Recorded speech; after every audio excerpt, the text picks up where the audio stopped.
Hey everyone, and welcome back to Planet Zoo, and welcome back with another diorama build. Today with actually the giant panda Great Chinese Wall build.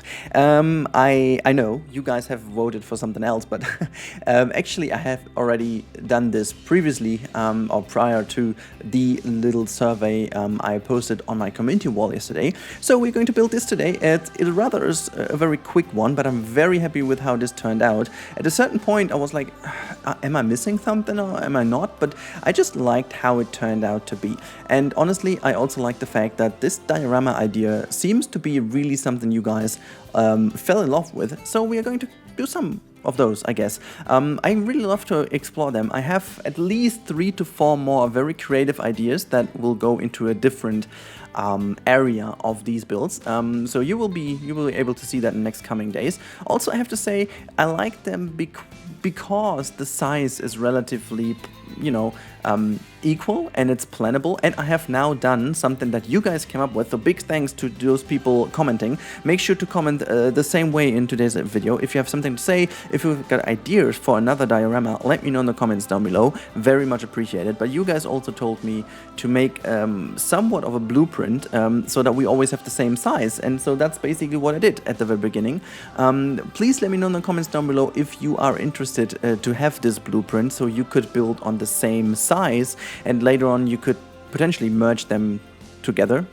Even though I have to say it's a little bit of a tricky thing. I tried already, but with the terrain modification, it always is a little bit of a distance between the different habitats you can put down. But it would have been funny to just put them all next to each other, just like on a chessboard or something. But yeah, so you said I should make a blueprint, so I did, and it's the same footprint as last week's diorama. In case you haven't seen the one last week, make sure to click the link. It's in these info bubbles. You can always go back. And while we are talking about going somewhere else, if you guys are interested in Instagram, you maybe have Instagram, and you want to follow me, please do so, because I recently have started to put some of my POVs of Planet Coaster in there as well. There will be a lot, new stuff, but also old stuff will be uploaded as reels. There will be some private stuff on my feed, and you can check the stories and highlights whenever there's something new. So it's kind of a little bit of a strategy behind that. It took a while until I was able to finally change that, but if you guys are interested in that, make sure to follow me on Instagram. It's the same name. It's @RudyRenCamel as everywhere, so you can find me also on TikTok, on Twitter, and Twitch. I think that's it. The Campbell still has no OnlyFans. Potentially we never will have. Anyhows, you can see this is the replica of the Great Chinese Wall, even though this is made a lot more like a model, of course. It's not meant to be like a perfect recreation of the Great Chinese Wall. This is not what it meant to be. I have to say, now looking at the final result, I could have done this in the middle as well. Now this one is now to the left hand side. As you can see, it's tucked a little bit to the side.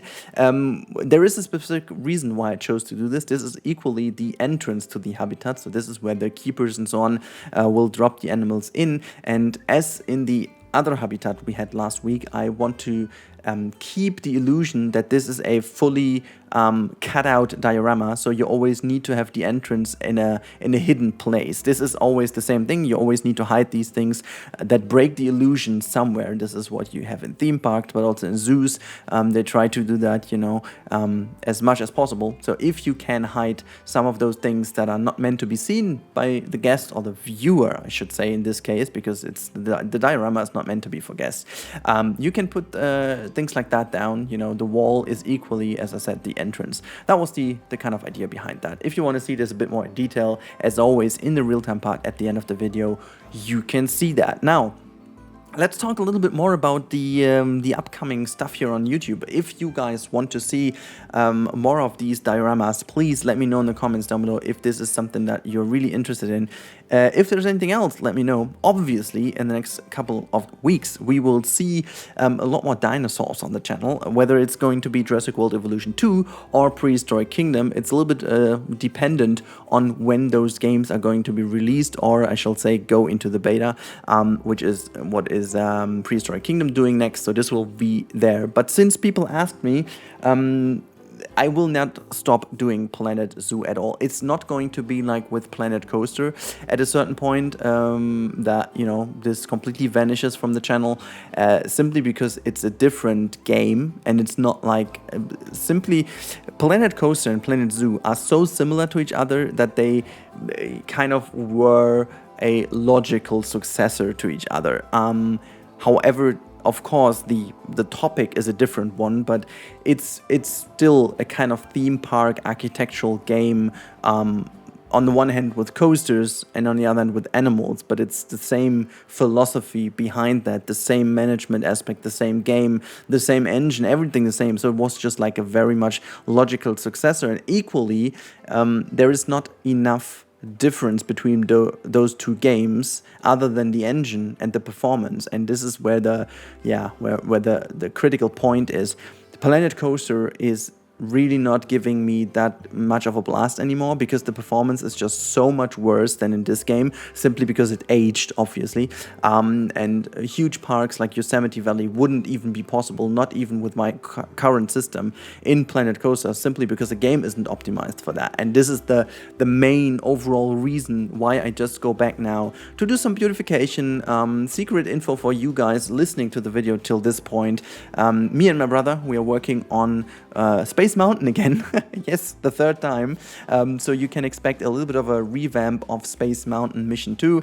It's not going to be major. It's mostly in the details, making the coaster better, using reshade to make a fancy, nice video, changing a couple of things, making sure to grab some of the UGC that people have created when possible, and just making this an overall better experience. If there's anyone in the comments down below, by the way, who wants to do some 3D art for us via the TMTK, please make sure to shoot me an email to rudy.renkamel@googlemail.com. I would love to include you in this little project. I just don't have the time to do the 3D art myself. But if there's anyone out there who wants to help us, obviously it's going to be you're going to be credited. But if you want to help us to make some flags and stuff for Space Mountain, that would be amazing. So just hit the contact button on my YouTube page and make sure to shoot me a message that you want to help us out with some stuff, and then we can, you know, start a chat about what we need to do. Anyhow, that's about a little bit off topic with Planet Coaster and stuff. I'm still hoping that next year maybe we will get a successor. I still haven't lost hope into seeing a second part of Planet Coaster at some point. But for now, we are here in Planet Zoo, and I'm really happy that this diorama thing seemed to really hit you guys in a good, positive way, simply because I love it a lot. It gives me a lot of fun, because it's, you know, kind of this little shorter, more compact format, which really fits my schedule very brilliantly at this point in time. And so I'm really hoping that you guys enjoy it as much as I do. And there's a lot of potential to be explored here in the next coming weeks. So yeah, I'm really, really happy. Thank you so much for that. And yeah, this is all I can say about the diorama at this point. I just need your feedback on what you want to see. I have heard that many people love to see the lion as well, and there are some people, well, actually a lot of people want to see something like Indonesian rice fields, rice terrace and stuff like that, which is a potential thing. But I have also some other cool ideas, to be honest. There are some really, really cool ideas I have in mind that go a lot more into the fantasy route, you know, something that I wouldn't do with a normal zoo build, but what I kind of think would be very nice as a diorama. So there's a kind of a lot of stuff. So if you guys like this idea and you have people that you think might like this as well, make sure to send this video over to them as well. Just give them a hint that they may like this. Maybe people who build like kind of model trains or whatever, they might be interested in that as well. I just recently find out about this because I am very interested in kind of model stuff, miniature builds and stuff like that as well. And so I came up with the diorama idea, which is kind of a no-brainer when you think about it, but then again it is not, and I'm just happy it kind of worked out this way. Anyhow, some final detailing here and there, making some rocks and so on going, but that's about it. We will see each other after the cut, guys, in the real-time part. So I hope you enjoyed the commentary so far, and yeah, in a couple of seconds we will hear each other in the real-time part.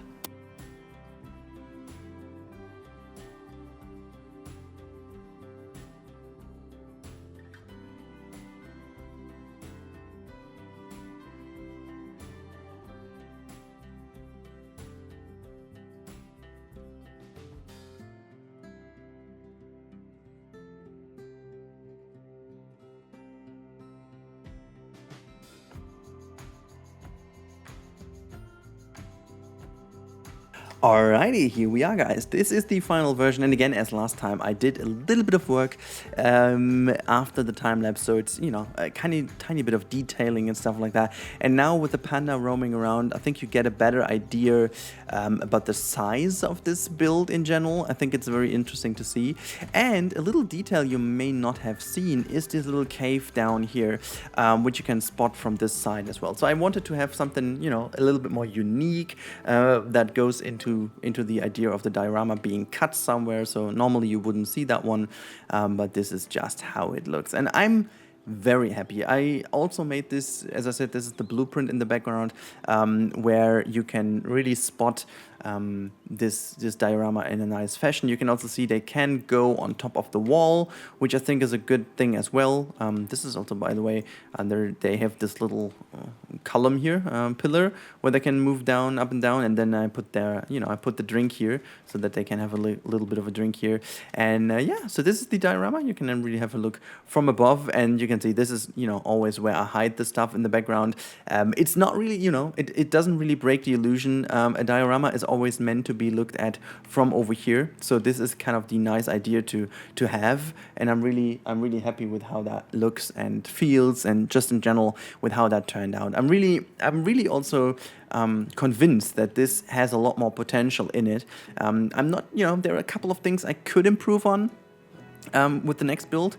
People also mentioned, for example, like a volcano or something. I'm really interested in that as well, simply because of the different potential of really cutting a volcano in half and then making something that looks like lava or so on. I think that could be interesting, and just in general exploring this a tiny bit more by having a bit more of a different architectural style. I want to build a bit more of a fantasy castle maybe, or you know, it's always the cool bit about these dioramas is that you have one thing to focus on, this tiny little build, and then make it work together. And I think this is becoming a little bit of an art style in its own, which I love. And I'm also going to explore something with lighting. You know, you can make like a night one, you can make like something floating, and all these kind of things working together as the perfect diorama build, I guess. And yeah, I'm really looking forward. Also, by the way, my Ansel is still broken.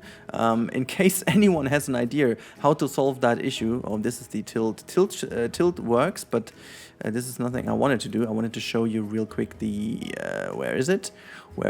This is the depth of field, and it's still broken. I did everything what I found on the internet, and it's not working at all. It's completely and utterly broken, and I hate it, and it's really annoying me AF. Whatever you want to do, it is the way it is. You can't really do much about it. This is just what you can do. And yeah, that's about it. I really hope you guys enjoyed today's episode of another diorama. And in case you want to see more, again, just a little reminder, make sure to comment down below what you would love to see as a diorama. Are you interested in miniature builds yourself? If so, let me know what you do and what you like to do the most. And again, if you guys want to see more of my stuff, I highly recommend checking out my Instagram page. There is a lot more reels and stuff coming with POVs and so on. Really interesting stuff there as well. So yeah, I hope to see you around. And in case you haven't subscribed yet, I also highly recommend doing so. You are always notified when there's a new video out. I talked enough now. I really wish all of you a brilliant weekend. I hope you guys enjoyed this episode, and I talk to you. Oh my god, look at that. I have not seen this animation yet. This is so cute. Oh my god. Okay, with this lovely bear rubbing its back, I'm gonna say goodbye. Have a good time, stay safe everyone, and enjoy your weekend. Goodbye.